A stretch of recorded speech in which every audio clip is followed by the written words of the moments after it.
Hello বন্ধুরা, আমি শাকবন্ডিল। আজকে এই ভিডিওতে তিনখানা পোস্টার নিয়ে অ্যাকচুয়ালি কথা হবে। তিনখানা আপকামিং বাংলা সিনেমার, একটা অঙ্কুশের, একটা সৌমের, একটা যশের। এবং প্রথমে আমি সৌমের পোস্টারটাকে নিয়ে অ্যাকচুয়ালি কথা বলছি। তার আপকামিং সিনেমা হচ্ছে বহুরূপ, পরিচালক হচ্ছেন আকাশ মালাকার, যে ছবির মধ্যে আপনারা ইদি কাপালকেও নায়িকা হিসেবে অ্যাকচুয়ালি দেখতে পাবেন। একটা মার্ডার মিস্ট্রি ছবি হবে, যেখানে সৌমের একটা লাজ্জার দান লাইভ প্রেজেন্টেশন হবে এবং সৌমের 7খানা লুক ছবির মধ্যে থাকবে। এই আপডেটগুলো প্রিভিয়াসলি অ্যাকচুয়ালি আমি আপনাদের সঙ্গে আপডেট ভিডিওর মধ্যে শেয়ার করেছি। নতুন যে পোস্টারটা কয়েকদিন আগে বহুরূপের অ্যাকচুয়ালি ড্রপ করা হচ্ছে, সেই পোস্টারটা কিন্তু অ্যাকচুয়ালি ইমপ্রেসিভ। নানা লুক আমরা দেখতে পাচ্ছি, সেই লুকগুলো কিন্তু খুব ইন্টারেস্টিং। এমন একটা পোস্টার এখানে ডিজাইন করা আছে যেটা দেখলেই কিন্তু অডিয়েন্সের ছবিটা দেখবার প্রতি অ্যাকচুয়ালি একটা ইন্টারেস্ট জন্মাবে। যদিও সৌমের কিন্তু লাস্ট কয়েক বছর যাবত সে যে সমস্ত ছবি করেছে, সেই ছবিগুলো দর্শকদেরকে প্রচন্ড হতাশ করেছে, যে কারণে দর্শকেরা সৌমের ছবিকে নিয়ে আর ইন্টারেস্টেড হয় না। সেই একটা ফ্যাক্টর সবসময় থেকে যাবে, যে কারণে বহুরূপের পোস্টার ভালো হওয়া সত্ত্বেও অ্যাকচুয়ালি মানুষ এই ছবিটাকে নিয়ে হয়তো অতটা বেশি এক্সাইটেড হবে না। কিন্তু স্ট্যান্ড অ্যালোন যদি জাজ করেন, সৌমের ছবিটা না ভেবে যদি এই পোস্টারটাকে জাজ করেন, এই পোস্টারটা কিন্তু অ্যাকচুয়ালি ইমপ্রেসিভ। এবার দেখা যাক ছবিটা কিরকম হয়। আশা করবো ছবিটা ভালো হবে। গল্প চিত্রনাট্য জায়গাটা যদি ঠিক থাকে, তাহলে কে বলতে পারে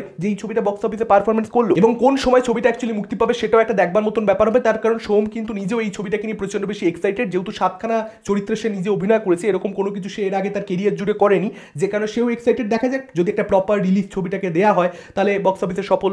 দেখা যাক যদি তার অন্যান্য ছবিতে একটু বেটার পারফরমেন্স দেয়, মানে সৌমের ছবি বক্স অফিসে সফল হবে এই কথাটা বলতে গেলেও মুখে আটকে যায় আর কি, মানে কথাটা মুখ থেকে বেরোয় না।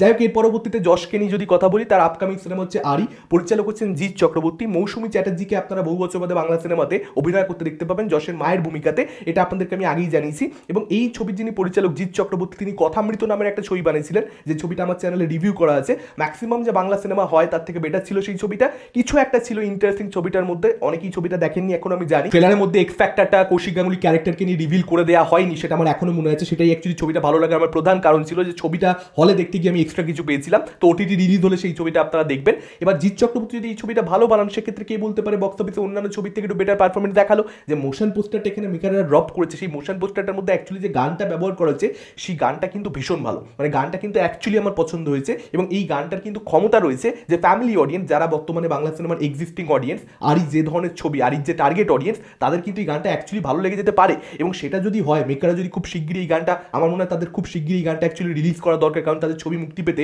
বেশি দিন বাকি নেই। সেক্ষেত্রে কে বলতে পারে এই গানটা ভালো লাগলো দর্শকদের এবং এই ছবিটা দেখবার জন্য অনেক দর্শক ইন্টারেস্টেড হলো। হ্যাঁ, এটা বলতেই হবে যে মোশন পোস্টারটা এখানে ড্রপ করা হয়েছে। সেখানে মেইন যে পোস্টারটা অ্যাকচুয়ালি, যেখানে আরি টাইটেলটা আসছে, সেটা মানে সেখানে যেভাবে বাইক চালাচ্ছে আর কি ইয়াসের ক্যারেক্টারটা, এবং যেভাবে হেলমেট পরে রয়েছে, সেটা কোথাও একটা টনিক বা প্রজাপতির কথা ইমিডিয়েটলি আপনাকে মনে করিয়ে দেবে। তবে গানটা সুন্দর হয়ে যাওয়ার জন্য কিন্তু, এবং ইয়াসের সঙ্গে মৌসুমী চ্যাটার্জির যে ইকুয়েশন, যে কেমিস্ট্রি দেখতে পাওয়া যাচ্ছে ছেলে মায়ের, সেটা কিন্তু অ্যাকচুয়ালি ভালো লাগছে। যে কারণে কিন্তু দেখা যাক, মানে এই ছবিটা আমি আশা করছি না যে একদম গ্রাউন্ড ব্রেকিং কিছু হয়, বিশাল কিছু হয়ে যাবে, কিন্তু ইয়াসের ছবি যা হয়, যা বক্স অফিসে পারফরমেন্স হয়, তার থেকে বেটার হতেও পারে। খুব সুন্দর একটা উইকেন্ডে, নববর্ষের উইকেন্ডে আপনারা সকলেই জানেন এই বছর মুক্তি পাচ্ছে। এবং সেই সময় কিন্তু এবছর বড় কম্পিটিশন থাকছে না। বড় কম্পিটিশন কিন্তু মূলত 16ই মেতে গরমের ছুটিতে থাকছে। এই ছবিটা ফাঁকতালে এসে একটা রিসেন্ট কালেকশন করে দিল হয়তো, কে বলতে পারে।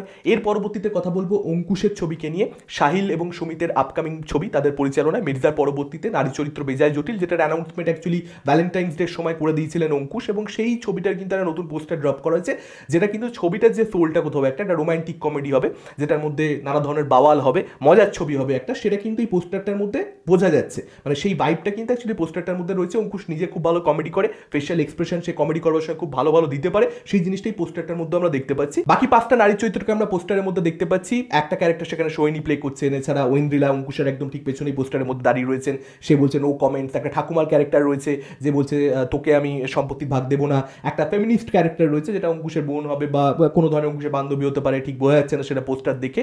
তবে তার মন্তব্য দেখে বোঝা যাচ্ছে ফেমিনিস্ট ক্যারেক্টার হবে, সব ছেলেই বাজে, ছেলে মানেই ঠকবাজ, এক্স্যাক্টলি এটা লেখা রয়েছে পোস্টারের মধ্যে। তো একটা ফান পোস্টার হয়েছে, খুব বেশি কিছু পোস্টারটাকে নিয়ে আলোচনা করবার নেই, তবে ফান পোস্টার। এবং এই ছবিটাতে যেহেতু কমেডি থাকবে, এবং অঙ্কুশ যেহেতু কমেডি ভালোবাসে, যে কারণে এই ছবিটা দেখবার জন্য আমি অপেক্ষা করছি। এবং অঙ্কুশ এই ছবিটার মাধ্যমে বক্স অফিসে একটা প্রপার কামব্যাক করতে পারে কিনা, একটা ভালো কালেকশন করতে পারে কিনা, সেটা একটা দেখবার মতন ব্যাপার হবে। এবং মির্জা একটা ডিফারেন্ট কাইন্ড অফ ছবি ছিল, সেখানে সুমিত সাহিল পরিচালনা দিয়েছিলেন, তাদের পরিচালনাতে এই রমকমটা আসছে।